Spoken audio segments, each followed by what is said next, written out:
I still remember the exact moment my world cracked open. It was the sound of the train doors closing behind me. I stood there on the platform, my small backpack hanging off one shoulder, watching the train slowly pull away. At first, I smiled, because I thought it was part of the joke. My mom was inside that train, and she was laughing. They all were. Let's see if she can find her way home, my uncle had said just minutes before. Relax, it's just a little test, my mom added, waving her hand like my fear meant nothing. A test, that's what they called it. But as the train disappeared down the tracks, taking their laughter with it, the silence that followed didn't feel like a joke anymore. It felt like I had been left behind. I was only 16, and that station was miles away from home. I looked around, expecting someone to come back. Maybe they'd jump off the next train. Maybe they'd call me. Maybe anything. But nothing happened. No call. No message. No one came. The sun was starting to dip, casting long shadows across the empty platform. People walked past me, strangers with places to be, while I stood there, frozen. I tried calling my mom. She didn't pick up. I called again and again until my phone screen felt heavier than my own heart. That's when it hit me. This wasn't a joke anymore. They had really left me. A strange mix of fear and disbelief crawled through my chest. I wanted to cry, to scream, to run after a train that was already gone. But instead, I just stood there, holding myself together, because something inside me whispered, if you break now, you won't make it home. But what I didn't know that day was that this moment wasn't just about getting home. It was the beginning of something that would change me forever. I took a deep breath and walked toward the station exit, trying to look stronger than I felt. Every step felt heavy, like I was carrying more than just fear. I was carrying the realization that the people who were supposed to protect me had turned my vulnerability into entertainment. Outside, the world felt unfamiliar. The roads, the faces, the sounds. Everything seemed louder, colder. I checked my phone again. Still nothing.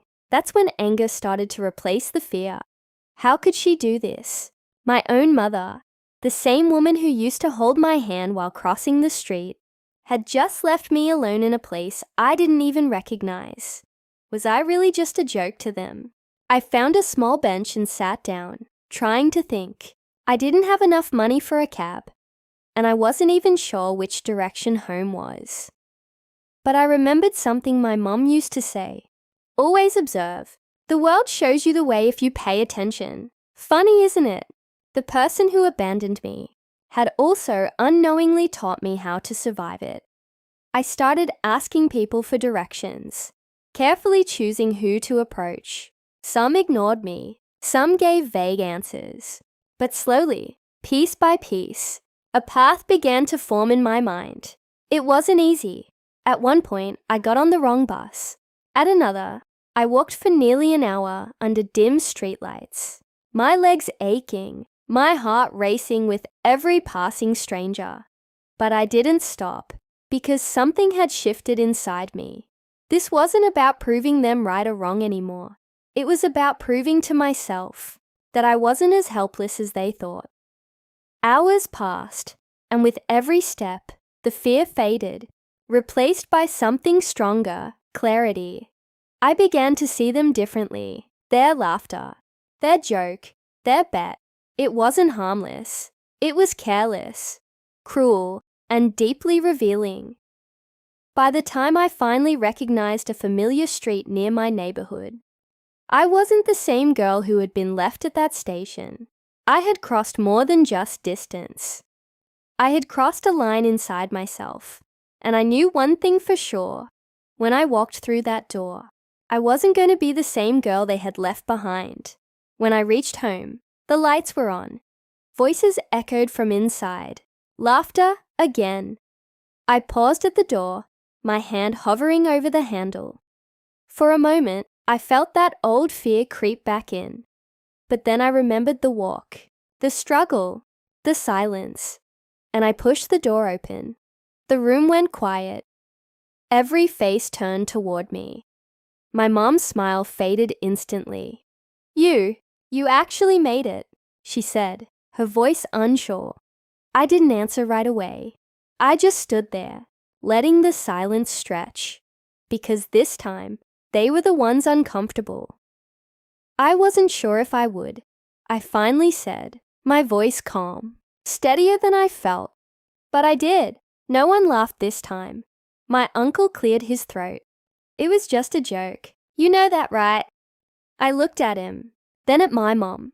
A joke is supposed to be funny, I said softly. But I was scared. My mom looked down, avoiding my eyes, and in that moment, I realized something powerful. I didn't need to yell. I didn't need to prove anything, because my presence alone was enough. I had already won. I figured it out on my own, I continued. I found my way back. Without any of you, there was a weight in my words now. Not anger, but truth. And maybe that's the real lesson here, I added. Not for me, but for you. The room stayed silent, because deep down, they knew what they had done wasn't harmless. It had exposed something, not my weakness, but theirs. That night, something changed between us. They never tried to test me again. They never laughed at my fear again, because they had seen what I was capable of, and more importantly, so had I. I went to my room, closed the door, and finally allowed myself to breathe. Not as the girl who was left behind, but as the girl who found her own way back. And if there's one thing I learned that day, it's this. Sometimes people will put you in situations that break you, just to see what happens. But what they don't realize is, those same moments can build a version of you that they'll never be able to control again.